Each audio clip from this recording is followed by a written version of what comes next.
মাওলানা আব্দুল কুদ্দুস সাহেব আমার দীর্ঘদিনের পরিচিত।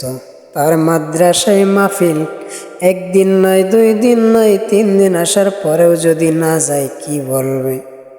একমাত্র সাক্ষাৎ দেওয়ার জন্য রওনা দিলাম বরবিলা বাজার মাহফিলে। আমাদের হরিপুর মোড় থেকে প্রায় 2 কিলোমিটার দূরত্ব রাস্তা। মতিবাইকে সাথে নিয়ে রওনা দিলাম। তাকে বললাম গাড়ি দিয়া চইলা যায়, সে বলে না হাইটা যাব। হাঁটতেছি হাঁটতেছি, রাস্তা ফুরায় না, ও রাস্তা ফুরায় না, ও রাস্তা ফুরায় না গো। পাওয়েতে দইরাছে ব্যথা, কিলাইলেও সারে না, রাস্তা ফুরায় না, রাস্তা ফুরায় না